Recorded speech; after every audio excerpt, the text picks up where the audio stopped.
তোমাতেই আসক্ত। পর্ব 11। তানিশা সুলতানা। আমান আহাদ ইভান চলে এসেছে বাংলাদেশ। হজরত শাহজালাল আন্তর্জাতিক বিমানবন্দরে উপস্থিত হয়ে তবেই কল করেছে আবরারকে। আগে থেকে বললে সোজাসাপটা না বলে দিত। কিন্তু ওরা বাংলাদেশ দেখতে চায়। অতি চেনা জন্মভূমির দমকা হাওয়ায় নিজেদের গা ভাসাতে চায়। পুরনো পিছু টান ফেলে আসা অতীত সব কিছুকেই আবার ফিল করতে চায়। আবরার বাংলাদেশে এসেই একটা বাইক এবং একটা বিএমডাব্লিউ কার কিনেছে। বাইকটা বেসিক্যালি তার জন্য আর কার বন্ধুদের যাতায়াতের সুবিধার্থে। ছোট থেকেই বাইকের প্রতি আলাদা উইকনেস রয়েছে আবরারের। সুইজারল্যান্ডে ও কিনেছিল 2খানা বাইক। বাট কোম্পানি বড় হওয়ার সঙ্গে সঙ্গে আবরার তাসনিন থেকে তাসিন হওয়ার সঙ্গে সঙ্গে বাইকের নেশা কেটে গিয়েছে। কিনেছে বিভিন্ন নামি দামি কার। চৌধুরী বাড়িতে ওঠেনি আবরার। কিনেছে একখানা বাংলো। সেখানেই বন্ধুদের নিয়ে থাকছে। বাংলাদেশের ওয়েদার আজকে ভীষণ কুল। সারাদিন বৃষ্টি পড়েছে। এখনো গুড়ি গুড়ি পড়ছে। দেখতে দারুণ লাগছে। আবরার রকিং চেয়ার দখল করে বসে আছে বেকনিতে। হাতে রয়েছে সিগারেট। গভীর মনোযোগে বৃষ্টি বিলাস করছে এবং সিগারেট ঠোঁটে চেপে ধোঁয়া উড়াচ্ছে। পরনে সাদা রঙের শার্ট এবং কালো জিন্স। সিয়াম আবরারের পাশে বসে ফোনে মুভি দেখছে। এই মুহূর্তে কোনোদিনকেই তার মনোযোগ নেই। সেই বছর খানিক আগে দেখেছিল মাই ফল্ট মুভি। মুভির কাহিনী রোমাঞ্চ এবং হিরোইন সব কিছুই রাতে ঘুম হারাম করে দিয়েছিল সিয়ামের। অবশ্য মুভিখানা আবরারই সাজেস্ট করেছিল তাকে। সেই মাই ফল্টের সেকেন্ড সিজন ইউর ফল্ট নামে এসেছে। সেটা এতদিন ইউটিউবে অ্যাভেলেবল ছিল না। বাট কাল রাতেই আপলোড হয়েছে একটা চ্যানেল থেকে। সেই দেখছে আপাতত। আমান আহাদ এবং ইভান ঘুমোচ্ছে। অনেকটা পথ জার্নি করে আসার ফলে বড়ই ক্লান্ত ওরা। সিগারেটে শেষ টান দেওয়ার পরে সিয়ামকে খেয়াল করে আবরার। সিগারেটের ছোট অংশ শূন্যে ফেলে ধোঁয়া উড়িয়ে বলে, কি দেখছিস? উফ আব্বা কি কমু। মুভি দেখছি নাকি মাখন দেখছি বুঝতে পারছি না। আবরার সিয়ামের হাত থেকে ফোনখানা টেনে নেয়। মুভির একটা গভীর অংশ দেখতে পায়। আবরার শুকনো ঢোক গিলে ফোঁস করে শ্বাস টানে। ফোনখানা ছুঁয়ে মারে সিয়ামের মুখ বরাবর। তারপর দাঁড়িয়ে পড়ে। সিয়াম ভ্রু কুঁচকে বলে, কোথায় যাচ্ছিস? আবরার শার্টের হাতা গোটাতে গোটাতে বলে, রোমান্টিক ওয়েদার। অ্যাডাল্ট গেমস না খেললে জমে? চতুর সিয়াম চট করে ধরে ফেলে আবরারের কথার মানে। চোখ দুটো চকচক করে ওঠে তার। ফোন বন্ধ করে পকেটে পুরে নেয়। তারপর নিজেও দাঁড়িয়ে পড়ে, ভাই আমিও খেলতে চাই সেই গেমস। তো খেল। না করছি? বলেই আবরার বড় বড় পা ফেলে চলে যায়। সিয়ামের হাসি মুখখানা চুপসে যায়। ঠোঁট ফেটে বেরিয়ে আসে কঠিন গালি। শালা তুই অ্যাডাল্ট গেমস খেলিস আর লুডো গেমস খেলিস। আমি তোর সাথে সাথে যাবই। মুক্তি মিলবে না তোর। বৃষ্টিতে ভিজতে দারুণ লাগে আদ্রিতার। যখনই বৃষ্টি পড়বে তখনই তাকে ভিজতে হবে। মা কত বকে তবুও সে বারণ শুনে না। আজকে মনের আকাশে মেঘ জমেছে। কান্নাগুলো বৃষ্টিতে রূপান্তরিত হয়ে ঝরে পড়তে চাইছে। মন বলছে, আদ্রিতা নেমে পড় বৃষ্টির মধ্যে। ভিজতে ভিজতে কেঁদে নে খানিকক্ষণ। আরেক মন বলছে, মনে রং লেগেছে তোর যে ভিজতে চাচ্ছিস। একটা মনের দুরকম কথাবার্তায় বিরক্ত হয় আদ্রিতা। শুনে না কারোর কথা। চুপচাপ দরজা খুলে বেরিয়ে আসে বাগানে। ছাউনি পার হতেই ঝমঝম বৃষ্টি ভিজিয়ে দেয় আদ্রিতার গোটা শরীর। সাদা রঙের টি-শার্ট ভিজে একাকার হয়ে যায়। ধীর গতিতে পা বাড়ায় আদ্রিতা। সুইমিং পুলের পাশে এসে পা থামায়। দুই হাত দুই দিকে মেলে দিয়ে আসমান পানে তাকায়, চোখ বন্ধ করে। চিৎকার করে বলে ওঠে, আবরার তাসনিন আমি বাঁচতে পারছি না আপনাকে ছাড়া। আমার দম বন্ধ হয়ে আসছে, শ্বাস নিতে কষ্ট হচ্ছে। সর্বক্ষণ মনে হয় সকল অভিমান ভেঙে ছুটে চলে যাই আপনার কাছে। আপনার প্রশস্ত বুকে মাথা রেখে কলিজা খানা শান্ত করি। কিন্তু পারছি না। কতদিন হয়ে গেল আপনাকে দেখি না। একটু থামে আদ্রিতা। হাঁটু মুড়ে বসে পড়ে। সুইমিং পুলের পানিতে পা ভিজিয়ে বিড়বিড় করে বলে, হয় আজকে আবরার তাসনিন আসুক। না হলে আমার মরণ হোক। এই যন্ত্রণা থেকে মুক্তি চাই আমি। একটু শান্তি পেতে চাই। কালো রঙের বাইকখানা নিয়ে একদম সুইমিং পুলের পাশে চলে আসে আবরার। আসক্তিময় প্রেয়সীকে দেখে বাইক থামায়। মাথা থেকে হেলমেট খুলে বাইকের হ্যান্ডেলে রাখে। তারপর নেমে পড়ে। বৃষ্টির শব্দ এবং নিজের ভাবনায় এতটাই ব্যস্ত ছিল আদ্রিতা যে বাইকের শব্দ শুনতে পায়নি। এই সুযোগটাই কাজে লাগায় আবরার। চুপি চুপি গিয়ে বসে পড়ে আদ্রিতার পাশে। অভিমানে টইটুম্বুর মুখখানার পানে এক পলক তাকিয়ে নজর দেয় ভেজা টি-শার্টে। ঠোঁটের কোণে বাঁকা হাসি ফুটে ওঠে আবরারের। টি শার্ট ভেদ করে উন্মুক্ত কোমরে হাত ঢুকিয়ে দেয়। চমকায় আদ্রিতা। অতিদ্রুত পাশ ফিরে তাকায়। মুহূর্তেই ভয়গুলো আশ্চর্যে পরিণত হয়। আবরার এসেছে? নিশ্চয় এটা আদ্রিতার মনের ভুল। তাই কয়েকবার পলক ঝাপটায়। কিন্তু না, আবরার সরছে না। তাহলে কি মনের ভুল নয়? আবরার কি বুঝল? সে মুখ এগিয়ে নিয়ে চুমু খায় আদ্রিতার শুকনো ওষ্ঠে। একটুখানি পিছিয়ে যেতে নেয় আদ্রিতা, তবে সেই সুযোগটা দেয় না আবরার। কৌশলে কোমর পেঁচিয়ে ধরে সাপের মতো। নিজের দিকে টেনে নিয়ে হাঙ্কি স্বরে বলে, মিসস করছিলে পাখি? আদ্রিতা জবাব দেয় না, বা আবরার জবাব দেওয়ার সুযোগ দেয় না। আদ্রিতাকে শূন্যে তুলে সুইমিং পুলে নেমে পড়ে। আরিফ এবং ইমা বেগম বেকনিতে দাঁড়িয়ে গল্প করছিল। তখনই তাদের নজর পড়ে সুইমিং পুলের পানে। আরিফ চোখ ঘুরিয়ে নিজ কক্ষে চলে যায়। ইমা বেগম দীর্ঘ শ্বাস ফেলে বিড়বিড় করে বলে, অসভ্য ছেলে। প্লেনের ওয়াশরুম, এখন আবার আমার বাড়ির সুইমিং পুল। নেক্সট টাইম চাঁদে যাবে আমি শিওর। আমার তো ইচ্ছে করছে এই ছেলেকে চাপকে ম্যানার্স শেখাতে। একটুও লজ্জার ছিটেফোঁটাও নেই। ছি হহ। আরিফ ভেতর থেকে ডাকে, ইমা এখনো ওখানে দাঁড়িয়ে আছো কেন, আসো। ইমা বেগম রাগে ফুঁসতে ফুঁসতে ভেতরে যায়। তুমি কিছু বলছো না কেন? তোমার মেয়ে দিনকে দিন বেয়াদব হয়ে যাচ্ছে। আরিফ খাটে বসে ইমার মুখ পানে তাকিয়ে বলে, ও কি করেছে? কি করেছে মানে? এই ছেলেকে প্রশ্রয় দিচ্ছে। এই ছেলের জন্য কেঁদেকুটে অস্থির হচ্ছে। আরিফ হাসে একটু, তারপর হতাশ স্বরে বলে, মেয়েটা বরাবরই ভালোবাসার পাগল। বাপ হয়ে আমি কোনোদিনও একটু ভালোবাসা দিতে পারিনি। ওর মাটাও চলে গেল। অন্যের বাড়িতে আশ্রিতার মতো বড় হয়েছে। এই যে আমি, বহু বছর পরে ওকে নিজের কাছে এনে রাখছি শুধু সম্পত্তির জন্য। কালকে সাইন করে দিলেই টনির হাতে তুলে দিব। কি স্বার্থপর বাবা আমি। ইমা বিরক্ত হয়ে বলে, এসব আমায় বলার কারণ? এমনি বলছি, ওদের প্রাইভেসি দাও। ওই বেয়াদব ছেলেটা ছাড়া আমার মেয়েকে গোটা দুনিয়ায় আর কেউ নিঃস্বার্থভাবে ভালোবাসেনি। ভাই তোরা যাবি না? টি শার্ট বদলে শার্ট পরে গিয়েছে সিয়াম। হাতের ব্যান্ডেজ এখনো খোলা হয়নি।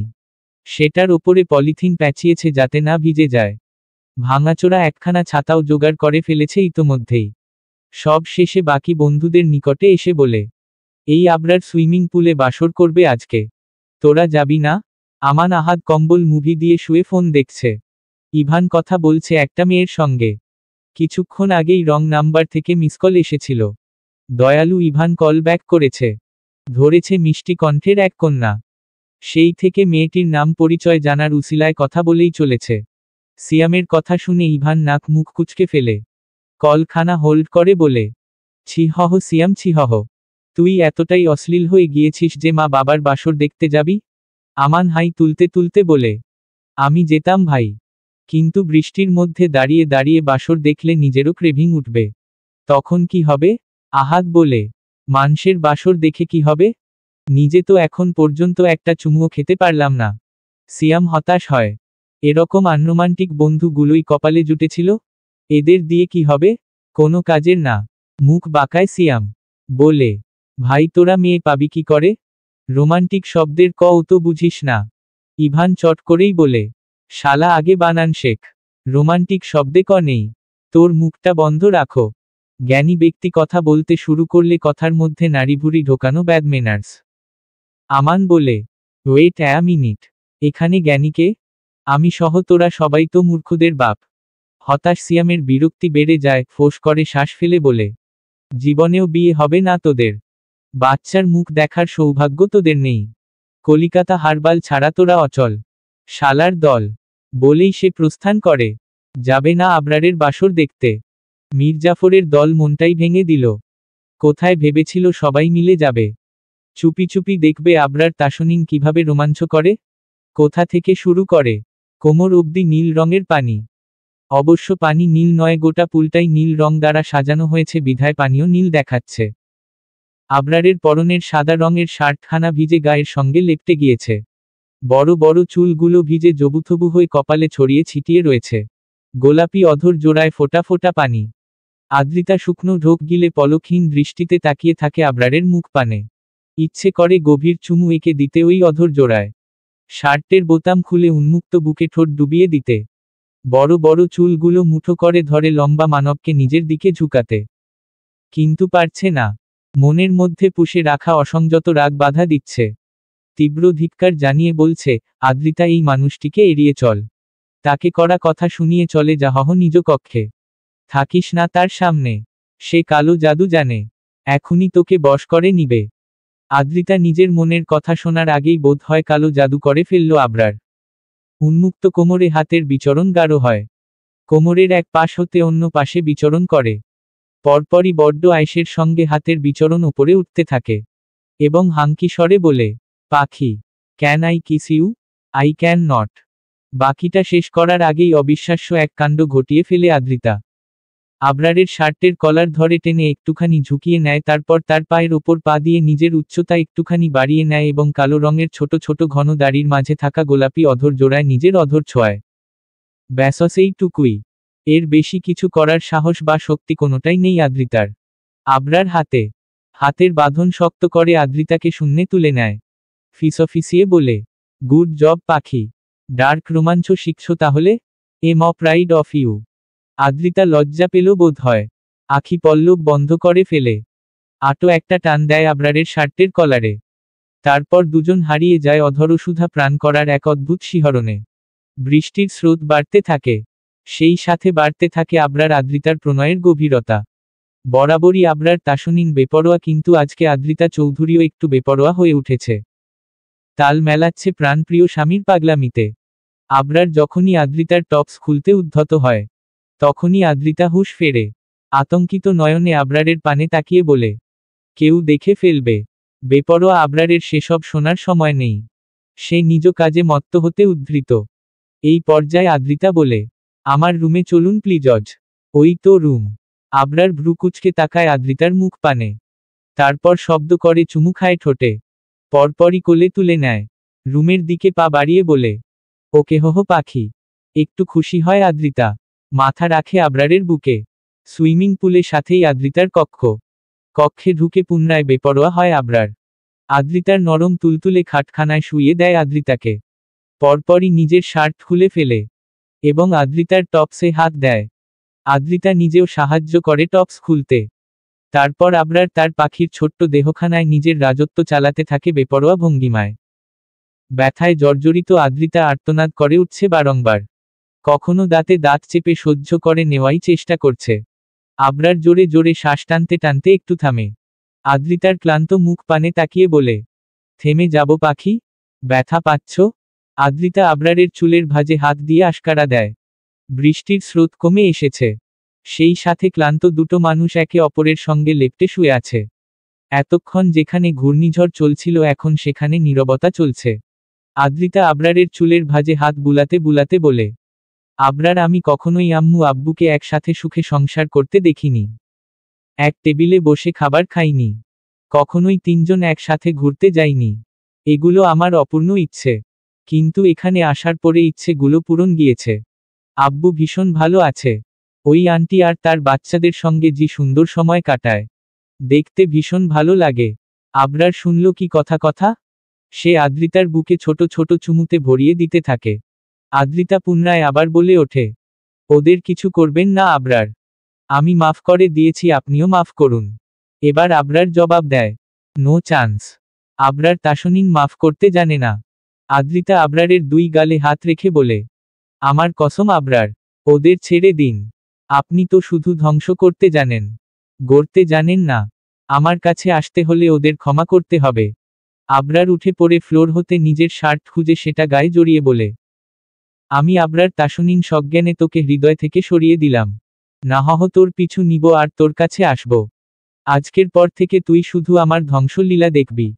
আমাকে দেখার সৌভাগ্য তোর হবে না। চলে যায় আবরার। একবারও পেছনে ফিরে তাকায় না। আদ্রিতাও ডাকে না, শুধু দেখতে থাকে তার চলে যাওয়া। মনের দুঃখে বৃষ্টির মধ্যে বসে আছে সিয়াম। জীবনটা কেমন ছেঁড়া কাগজের মতো হয়ে গেছে। কেউ মূল্য দেয় না। দুঃখে কাঁদতে ইচ্ছে করে তার, কিন্তু চোখ দুটো বেইমানি করে। পানি আসে না। হঠাৎ সিয়ামের নজর পড়ে পাশের বিল্ডিংয়ে একটা মেয়েকে দেখা যাচ্ছে। মেয়েটার মুখখানা বড্ড পরিচিত। ইশারা তাসমিন নাম তার, সিয়ামের ফেসবুক ফ্রেন্ড। ইশারার পাশে আরও একটা মেয়ে দাঁড়িয়ে দাঁড়িয়ে ফোনে কথা বলছে। মুহূর্তেই সিয়ামের মুড ভালো হয়ে যায়। চটজলদি উঠে পড়ে দৌড়ে রুমে যায়, দেখে ইভান এখনো কথা বলছে। দুয়ে দুয়ে চার মিলিয়ে ফেলে এবং বলে, ইভান তুই যার কথা বলছিস সেই মেয়েটাকে আমি চিনি ভাই। মুহূর্তেই ফোনখানা মিউট করে ইভান।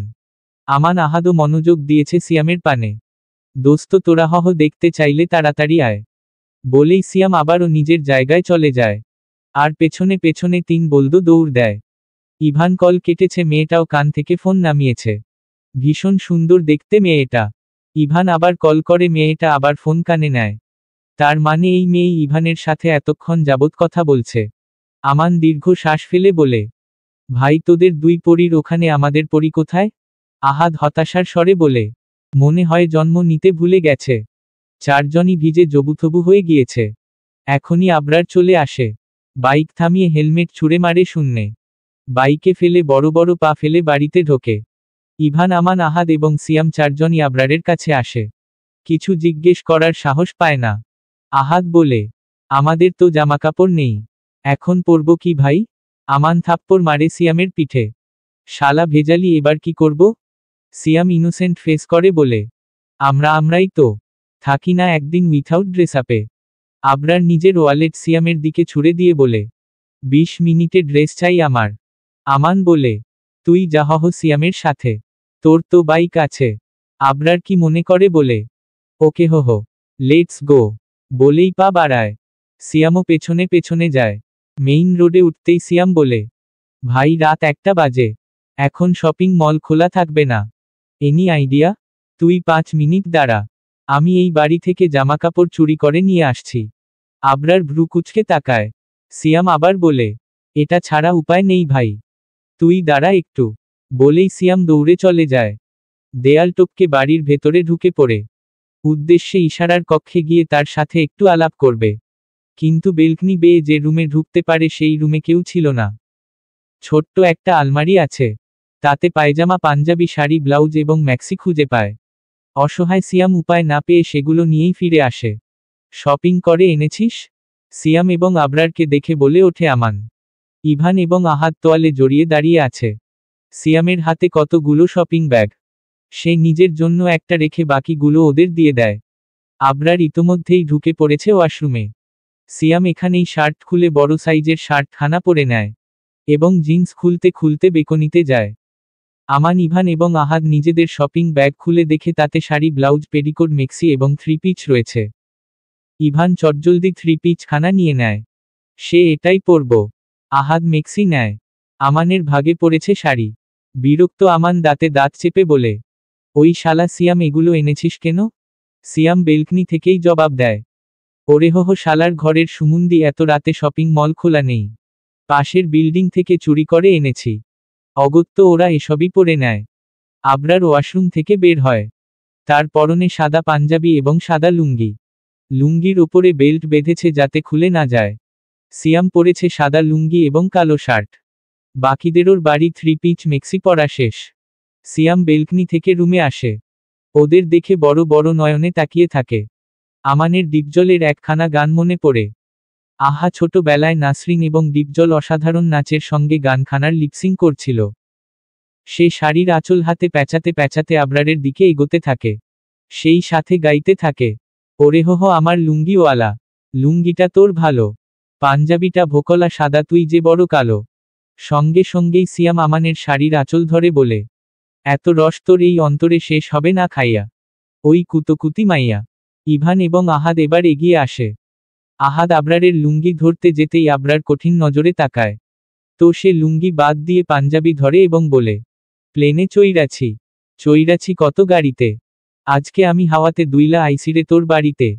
সিয়াম আমানকে ছেড়ে আহাদের কাছে আসে। তার থুতনি ধরে বলে, ওই নাম কি তোর? ইভান জবাব দেয়, কুতকুতি। কাম কি তোর? কুতকুতি। আজকে প্রেমের কুতকুতো খেলমু দেখবে আবরার চাইয়া, ওই কুতকুতি মাইয়া। বিরক্ত আবরার চোখ মুখ কুচকে বলে, ভাই তোরা এই ছিহহ মার্কা গান কোথা থেকে পাস? সিয়াম বলে, কোথা থেকে পাই মানে? কুতকুতি মাইয়া গানের লেখক সিয়াম আহমেদ।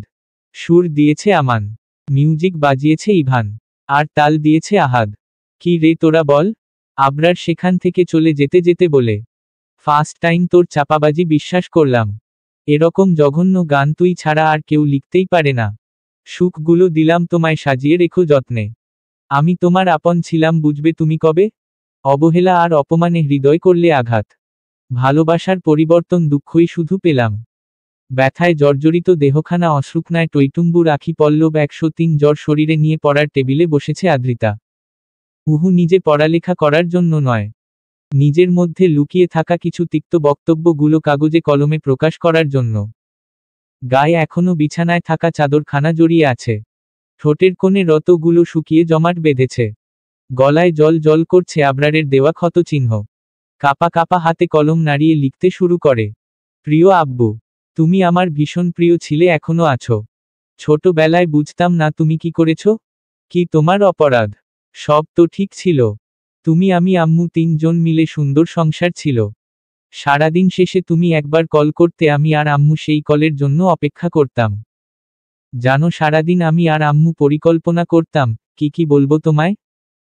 সারাদিনে দুজন মিলে কি করেছি তার গল্প শোনাবো, কিন্তু যখন তুমি কল করতে 2 মিনিট কথা বলেই কল কাটতে ভীষণ মন খারাপ হতো আমাদের। মাঝে মধ্যে আম্মু কাঁদত, কিন্তু আমি কাঁদতাম না, বরং আম্মুর ওপর রাগ হতো। কেন কাঁদছে সে? হয়তো তোমার কাজের চাপ বেশি। কিন্তু সেই দিন আন্টিটার সাথে তোমায় দেখেছিলাম, সেই দিন বুঝতে পারলাম তোমার ব্যস্ততা আসলে কোথায়। জানো আব্বু, আম্মু মরে যাওয়ার পরে আমার দিনগুলো খুব খারাপ কেটেছে। কথা বলার কেউ ছিল না। আমি চাইতাম তুমি আসো, আমার সাথে কথা বলো, কিন্তু তুমি আসতে না। জানো আব্বু, সেই দিন যখন তোমায় এয়ারপোর্টে দেখলাম ভেবেছিলাম দৌড়ে এসে আমায় জড়িয়ে ধরবে। এতগুলো দিন তোমার সঙ্গে ছিলাম এই লোভে যে তুমি একবার আমায় মামনি বলে ডাকবে, একবার মাথায় হাত বুলিয়ে দিবে, একবার ভালোবেসে আদর করবে। তোমার ওপর আমার ভীষণ অভিমান জমে আছে। অনেক কিছু বলতে চেয়েছিলাম তোমায়, কিন্তু এখন আর বলতে ইচ্ছে করছে না।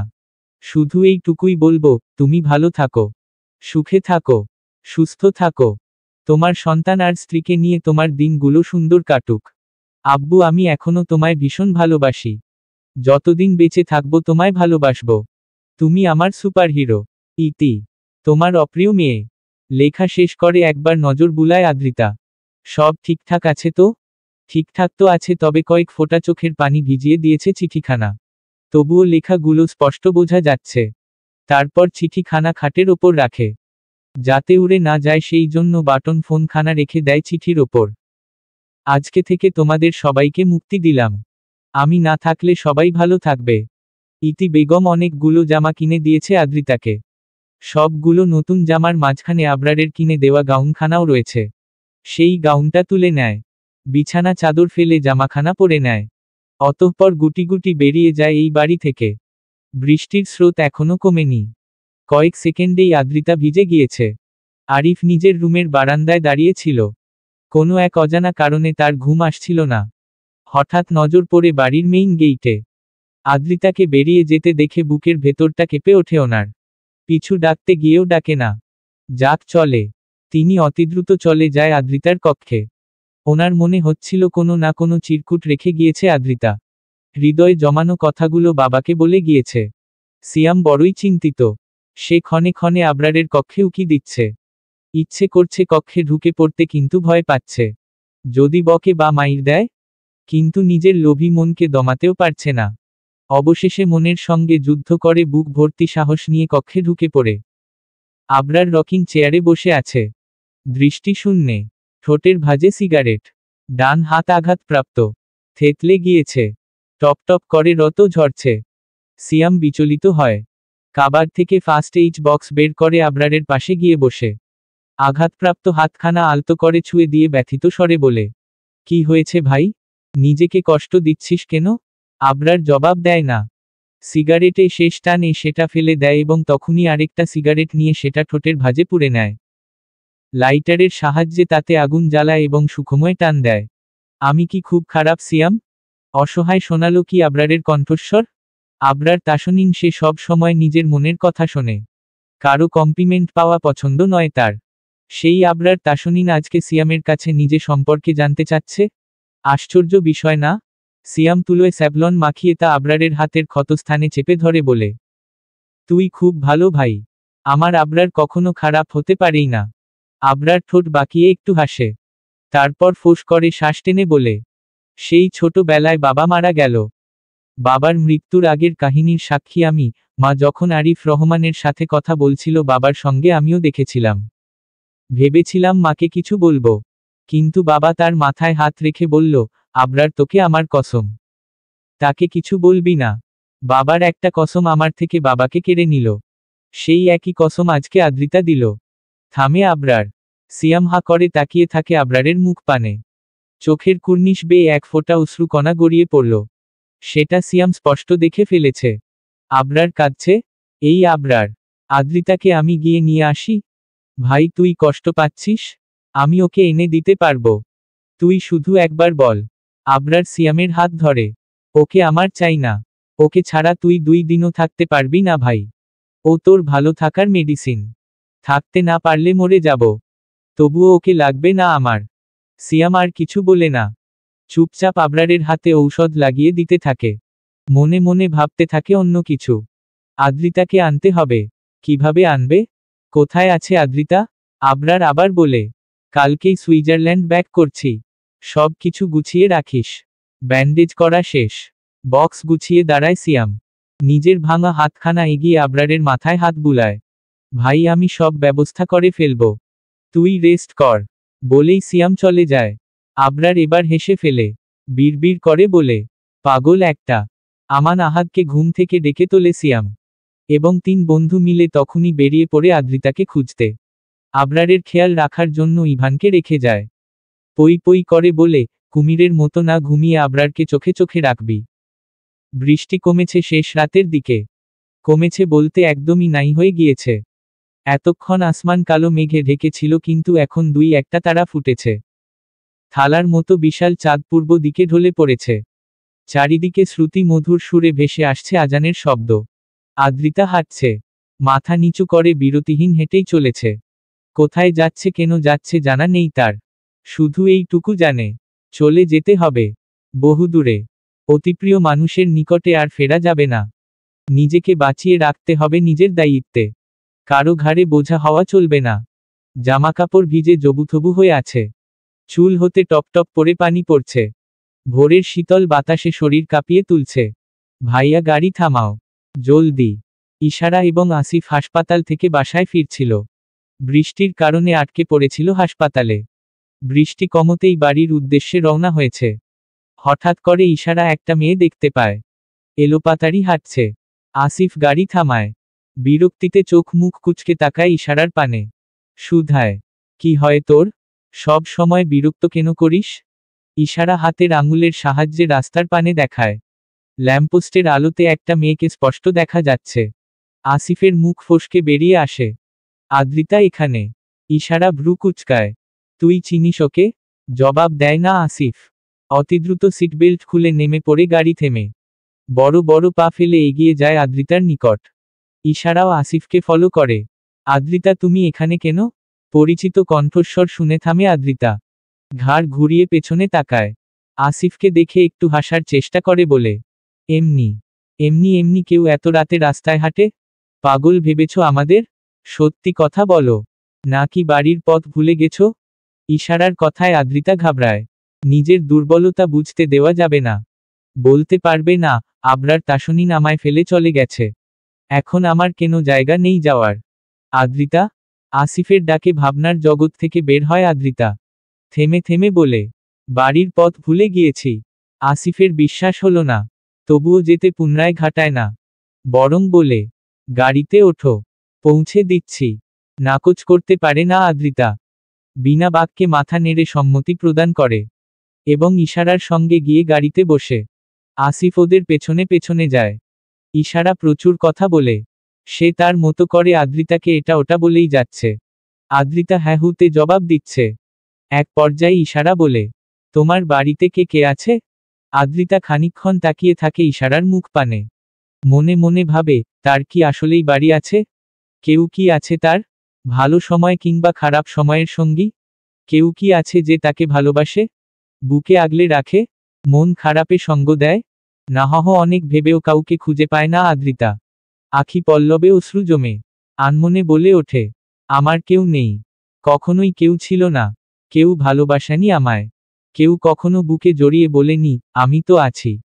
প্রচণ্ড মন খারাপে কেউ পাশে বসে বলেনি, সব ঠিক হয়ে যাবে। একাকিত্বে কেউ কখনোই সঙ্গ দেয়নি। পৃথিবীর কোনো মানুষই সুখী নয়। সবারই কম বেশি দুঃখ রয়েছে। কিন্তু আমার কম বেশি নয়, পুরোটাই দুঃখ। আমি এক হতভাগা নারী, যে সারা জীবন ভালোবাসা খুঁজে বেড়ালো কিন্তু পৃথিবীর বুকে একটু ভালোবাসা পেল না।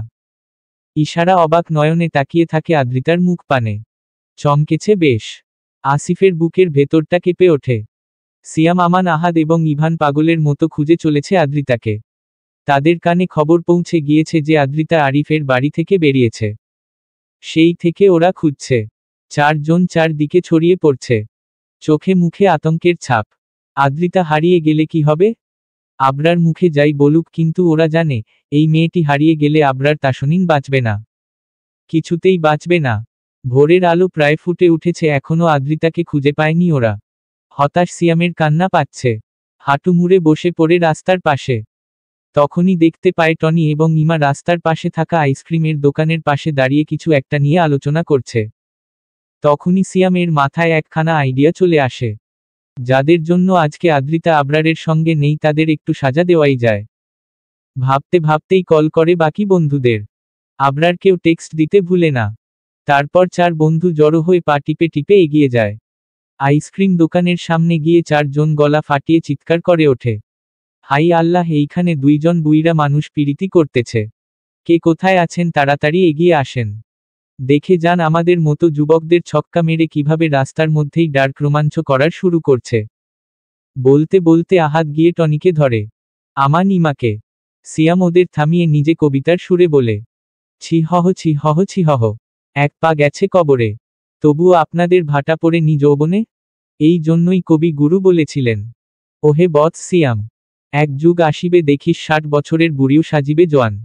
করবে তারা রংঢং রাস্তাঘাটের মধ্যে, তুই বাছা অ্যাকশন নিস তাদের বিরুদ্ধে। কবিতা শুনে বাকিরা বলে, বাহহ বাহহ, কি সুন্দর কবিতা। ইমা বলে, তোমরা কি করছো এসব? রেপুটেশন নষ্ট হবে আমার। সিয়াম জবাব দেওয়ার সুযোগ পায় না। তারই মধ্যে আশেপাশের যত বাড়ি ছিল সব বাড়ির লোকজন জড়ো হয় এবং তাদেরকে আমান সুন্দর করে বোঝায়। আমরা মর্নিং ওয়াক করতে বেরিয়েছিলাম, তখন দেখি ওনারা দুজন এই দোকানের পাশে ছিহহ বলতেও পারছি না আমি। ওই আর কি কালা রোমাঞ্চ করছিল উইথাউট ড্রেস আপে। সকলেই ছি ছি করতে থাকে। ইমা এবং টনির কোনো কথাই শোনে না। একজন মুরব্বি সিয়ামের থেকে ইমার স্বামীর নাম্বার নেয় এবং তাকে কল দেয়। বলে, সকাল 10টায় এই এলাকার কাউন্সিলে সালিসি বসানো হবে। সেখানে যেন তিনি উপস্থিত থাকে। আরিফ বুঝতে পারে না ঠিক কিসের সালিসি বসবে আর তাকেই বা কেন ডাকা হলো। ইমা সিয়ামের মুখ পানে তাকিয়ে আছে, যেন চোখ দিয়ে জ্বালিয়ে দিবে। এটা দেখে সিয়াম মুচকি হাসে। আমানের কাঁধে হাত রেখে বলে, বুঝলি বন্ধু, তোর ক্রাশ নার্গিস আপার একখানা গান আমার ঠোঁট ফেটে বেরিয়ে আসছে। চল শালা একসাথে গাই। ধইরা নিয়া ভইরা দিল বেগুন আমার থলিতে, আর যাব না বেগুন তুলিতে ও সিয়ামরে। এইবারের মতো মাপ কইরা দে। আসিফ, ইশারা এবং আদ্রিতা দাঁড়িয়ে আছে চৌধুরী বাড়ির মূল ফটকে। আদ্রিতার বুক কাঁপছে। কলিং বেল বাজাতে ইচ্ছে করছে না। ইশারা বড়ই অধৈর্য ব্যক্তি, তাই সেই কলিং বেল বাজায় এবং সাথে সাথে দরজা খুলে যায়। দরজার সামনে থাকা ব্যক্তিটিকে দেখে আদ্রিতা চমকায়। এটা কি হলো? এই মানুষটির মুখোমুখি তো হতে চায়নি আদ্রিতা, তার থেকে দূরে সরতে চেয়েছিল। চলবে।